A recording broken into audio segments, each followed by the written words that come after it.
రైట్గా రెక్కాడితే కానీ డొక్కాడని నిరుపేద కుటుంబం వీరిది, తినడానికి తిండి లేని పరిస్థితి, ఉండడానికి గుడారం లేని పరిస్థితి వీరిది. తండ్రి వికలాంగుడు, తండ్రి వికలాంగుడు.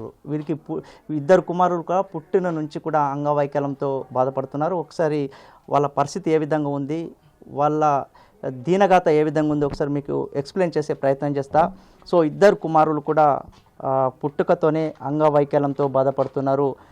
పెద్ద కుమారుడు దాదాపుగా ఇతని వయసు 35 సంవత్సరాలు, యంగ్ ఏజ్లోనే పుట్టుకతోనే అంగవైకల్యంతో బాధపడుతున్నాడు.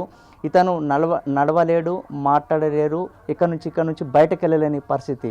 సో ఇంకో చిన్న కుమారుడు ఉన్నాడు, ఇతని వయసు కూడా దాదాపుగా ఇంచుమించు 32 సంవత్సరాల నుంచి 33 సంవత్సరాలు. ఇతను కూడా కదలలేడు, మాట్లాడలేడు, ఇక్కడ నుంచి కొంచెం దూరం కూడా వెళ్ళలేని పరిస్థితి. వీరంతా కూడా దాదాపుగా పుట్టిన నుంచి అంగవైకల్యంతో చాలా బాధపడుతున్న పరిస్థితి కనిపిస్తుంది. సో మనం విజువల్స్లో కూడా మీకు చూపిస్తున్నాను. వీరిద్దరు కూడా పుట్టుకతోనే అంగవైకల్యంతో బాధపడుతున్నారు. తండ్రి కూడా వికలాంగుడు, తల్లి కూడా వికలాంగురాలు. వీరు తండ్రి ఒక పని చేద్దామంటే కూడా చేయలేని పరిస్థితి.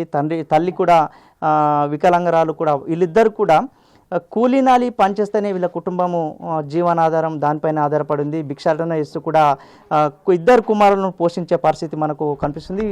సో మన విజువల్స్లో కూడా చూపిస్తున్నాను వాళ్ళ ఉండే ఇల్లు ఏ విధంగా ఉంది, వాళ్ళ పరిస్థితి ఏ విధంగా ఉంది ఒకసారి మీకు ఎక్స్ప్లెయిన్ చేస్తున్నాను. సో వాళ్ళ విజువల్స్ చూపిస్తున్నాను, వాళ్ళ ఉండే ఇల్లు ఈ విధంగా ఉంది. సో ప్రభుత్వం కూడా వీరికి డబుల్ బెడ్రూమ్ ఇండ్లను కూడా గత ప్రభుత్వం కేటాయించలేదు. సో ఇప్పటికైనా ప్రభుత్వం నుంచి ఎట్లాంటి సాయం పొందుతున్నారు, గత ప్రభుత్వం ఏం సాయం చేసింది? సో వాళ్ళ తండ్రి ఉన్నాడు, ఒకసారి వారిని మాట్లాడించే ప్రయత్నం చేద్దాం. చెప్పండి కాక, ఏంది అసలు పరిస్థితి ఏ విధంగా ఉంది? గతంలో ప్రభుత్వం మీకు ఎట్లాంటి సాయం చేసింది? గతంలో సాయం చేసింది కరెక్టే సారు, కానీ ఇక మాకు ఏం లేదు. ఇప్పుడు డబుల్ బెడ్రూమ్ లేవు, మాకేమి లేవు. వాళ్ళకు ఇంత పెన్షన్తోనే బతికిస్తున్నాం, కానీ వాళ్ళకు ఆధారం ఏం లేదు. ఎట్లా బతికేయాలా? ఇన్నొద్దులు అంటే బతికిస్తాం. ఇప్పుడన్నా కానీ కొంచెం సహాయపడితే మంచిగా ఉంటుంది సార్. సో మీరు వచ్చిన పెన్షన్తోనే మీ కుటుంబ పోషణ నడుస్తుందా? అంతే నడుస్తున్నది సార్. వచ్చిన పెన్షన్తోనే బతికి ఆధారపడుతున్నది. ఏం లేదు మాకు ఇదివరకు అయితే, ఏ ఆధారం లేదు, ఏం లేదు. మాకు వచ్చే పెన్షన్తోనే బోధిస్తున్నాం. వీళ్ళ ముగ్గురిని నలుగురికి వస్తుంది, నలుగురికి మందికి వస్తుంది. సో మీరు మీ కొడుకులు మీకు సేవ చేయాలి, కానీ మీ కొడుకులకే మీరు సేవ చేస్తున్నారు. మేమే చేస్తున్నాం సార్. ఇక మా అదృష్టం కిస్మత్ దేవుడు రాసిన రాస్తాం. ఇక మేమేం చేస్తాం, చేసుకొని పెట్టుకోలేము కదా, మేమేం పెట్టుకోలేము. ఇక నాకు మాట్లాడ నాకు వస్తుంది. మరి నేను ఎప్పుడు చచ్చేది అది.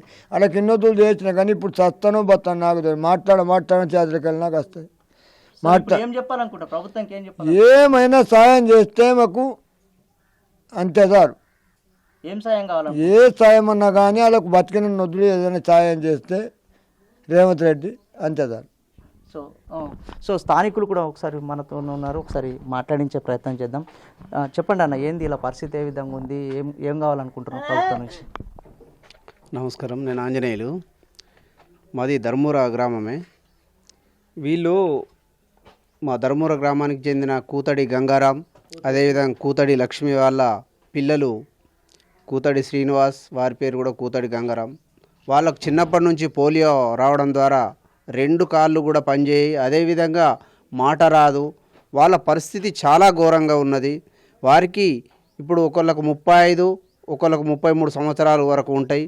వారికి చిన్నప్పటి నుంచి తల్లిదండ్రులు ఎంతో ప్రయాసపడి సేవలు చేస్తున్నారు. వారికి మా ఫౌండేషన్ తరపున ప్రత్యేక ధన్యవాదాలు తెలియజేస్తున్నాను.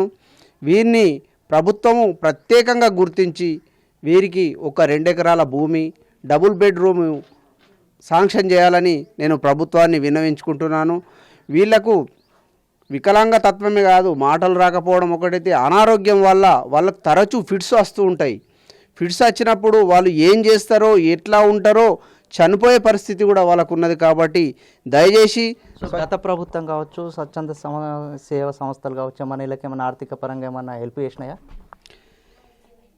గతంలో కూడా మన ఉమ్మడి ఆంధ్రప్రదేశ్ ఉన్నప్పుడు అనేక స్వచ్ఛంద సేవా సంస్థలు సాయం చేయడం, ఆర్థికంగా సాయం చేయడం జరిగింది. అదేవిధంగా మా ఫౌండేషన్ తరపున కూడా మేము చాలాసార్లు బట్టలు, బియ్యము, ఇతర వస్తువులన్నీ నిరంతరం మేము వీళ్ళకు అందిస్తూనే ఉన్నాము. అదేవిధంగా ఇది ఏంటంటే మనం తాత్కాలికమైన సహాయమే అవుతున్నది, కానీ వారికి పూర్తిగా మేము సహాయం అందలేకపోతున్నది. కాబట్టి మనకు తోచిన విధంగా దాతలు తోచిన విధంగా వారికి సాయం చేస్తున్నారు.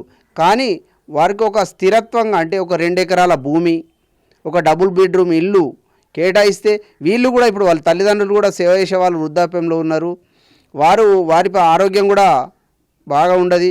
కాబట్టి నేను ప్రభుత్వాన్ని విన్నవించుకునేది ఏంటంటే వారికి ఖచ్చితంగా 2 ఎకరాల భూమి, మంచికి 2 ఎకరాల భూమి, డబుల్ బెడ్రూమ్ ఇల్లు శాంక్షన్ చేయాలని నేను ప్రత్యేకంగా విన్నవించుకుంటున్నాను. సో గత ప్రభుత్వము ఉన్నప్పుడు ఎలాంటి సాయం అందలేదని చెప్పి చెప్తున్నారు. సో కొత్తగా కాంగ్రెస్ ప్రభుత్వం ఏర్పడింది. కాంగ్రెస్ ప్రభుత్వం నుంచి ఏం కోరుకుంటున్నారు?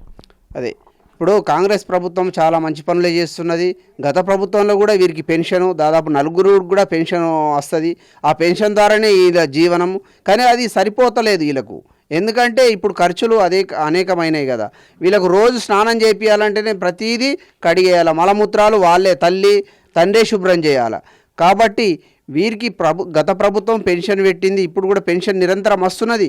కానీ గత ప్రభుత్వం కంటే భిన్నంగా ఇప్పుడు రేవంత్ రెడ్డి గారి ప్రభుత్వము వీరికి ప్రత్యేకంగా నేను అంటే పదే డిమాండ్ చేయడం ఏంటంటే ఒక శాశ్వతంగా ఉండేది వీళ్ళకి కేటాయిస్తే, భూమి ఇల్లు కేటాయిస్తే బాగుంటుందని నా యొక్క విజ్ఞప్తి. సో మనం చూస్తున్నాం.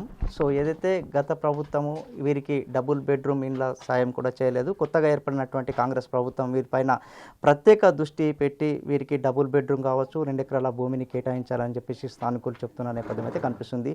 సో ఏది ఏమైనప్పటికీ కూడా వీరికి ఏదైతే 2 కుమారులు అంగవైకల్యంతో బాధపడుతున్నారో, అదేవిధంగా తండ్రి వికలాంగుడు, తల్లి వికలాంగురాలు, వీళ్ళు ఏం పని చేయలేని పరిస్థితి కనిపిస్తుంది. స్వచ్ఛంద సేవక సంస్థలు కావచ్చు, మనసున్న దాతలు వీరిని ఆదుకోవాలని చెప్పేసి కోరుకుంటున్నారు. కెమెరామెన్ భూమితో సాయిలు, బిగ్ టీవీ, నిర్మల్ జిల్లా ధర్మూర గ్రామం నుంచి. For more videos like this, subscribe Big TV channel.